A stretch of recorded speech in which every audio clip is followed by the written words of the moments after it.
আসসালামু আলাইকুম। আমি আমাদের প্রিয় দেশবাসীদেরকে সবাইকে বলতে চাই যে অল্প কিছুদিন যাবৎ আমাদের দেশে আবারও যে হারে বিশৃঙ্খলা হচ্ছে, তো সে হারে বিশৃঙ্খলা হতে দেওয়া যাবে না। আমাদের দেশ আমাদেরই রক্ষা করার দায়িত্ব। তাই যেখানে যেই জায়গায় হোক, যে কোনো সন্ত্রাসী কর্মকাণ্ড বা দেশ নিয়ে ষড়যন্ত্রমূলক বক্তব্য যেই দিবে, আমরা সবাইকে প্রতিহত করব। আপনারা সবাই আমার সাথে একমত হন। কোথাও দেশের একটা ইটের কণাও আমরা ক্ষতি হতে দেব না।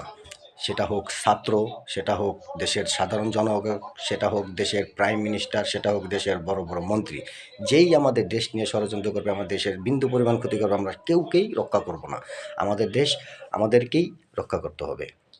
তাই আমি ছাত্র ভাইদের বলতে চাই যে দেখুন, আপনারা এই আজকে এই কলেজ মোল্লা কলেজ, কালকে ওই সরদ্দি কলেজ, ওই কলেজ, সব কলেজেরই সব স্টুডেন্ট সবাই কিন্তু আপনারা ভাই ভাই।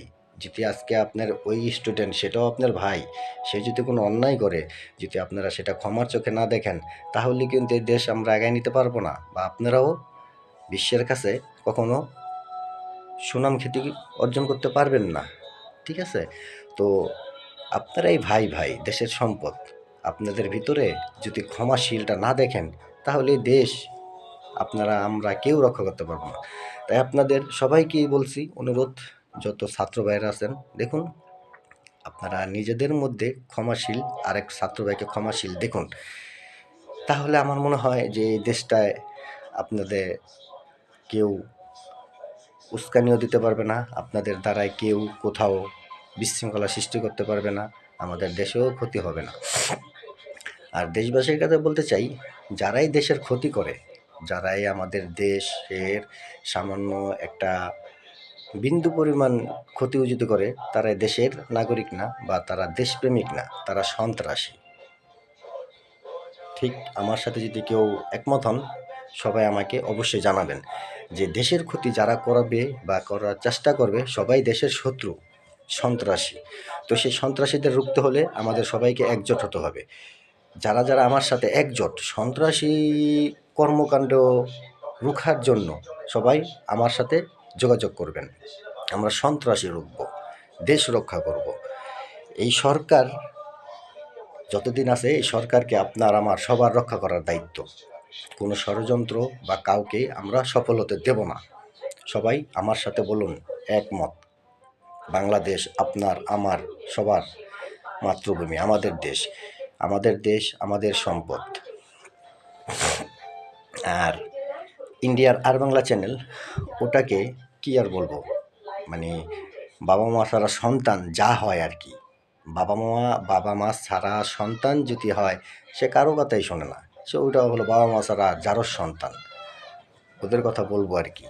ওরা নিজেদের হাড়ির খবর না নিয়ে অন্যের হাড়ির পিছে দৌড়ায়। তো যার কাজের তো এরকম, আমার কেউই নাই, আমি অন্যেরটা নিয়ে খোঁচাখুচি শুরু করি। যাই হোক, আমি দেশের প্রত্যেকটা নাগরিককে বলছি, যেখানেই যে জায়গায় হোক, যেখানেই সন্ত্রাসী কর্মকাণ্ড আমাদের দেশের ক্ষতি করবে বা জনগণের ক্ষতি করবে, কেউ ভোগান্তি শুরু করবে, দেশ অস্থিতিশীলতা শুরু করবে, সেখানে আমরা প্রতিহত করব। সবাই আমার সাথে একমত হলে আমাকে সবাই মেসেজ দিন, আমি সবাই একমত।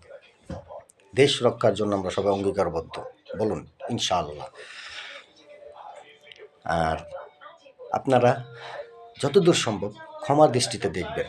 একে যদি অপরাধ করে, কেউ যদি অন্যায় করে, সেটা যদি ক্ষমার দৃষ্টিতে দেখেন, তাহলে কোথাও কোনো বিশৃঙ্খলা হবে না। আর ষড়যন্ত্রকারী এখনও আছে, নাই সেটা না। আর বিশেষ করে চট্টগ্রামে যে হারে তারা সনাতন ধর্মরা আমাদের নিয়ে, তো তাদেরকে বেশি বেশি উঠতে দেওয়া যাবে না। কারণ তারাও ইন্ডিয়ার এজেন্ট। একটা বিধর্মী কখনো মুসলমানের বন্ধু হতে পারে না, হবেও না। তারা বিধর্মী, তারা ইন্ডিয়ার এজেন্ট। তাই আপনাদের চট্টগ্রামবাসীর কাছে অনুরোধ, এদের উস্কানিতে কখনো আপনারা প্রাধান্য দিবেন না। ঠিক আছে? তো যেখানেই সন্ত্রাসী কল্পকাণ্ড করার চেষ্টা করবে, যে কোনো হোক, সেটাই দেশের যেই পর্যায়ের মানুষ হোক, যদি কেউ সন্ত্রাসী কর্মকাণ্ড করে বা চেষ্টা করে, সেটা আপনারা এলাকাবাসী, আপনারা জনগণ নিজ হাতে প্রতিহত করবেন। তাহলে আমাদের দেশে কেউ কোনো ষড়যন্ত্র করে রেহাই পাবে না, সন্ত্রাসী কর্মকাণ্ড করতে দেওয়া যাবে না। আসসালামু আলাইকুম।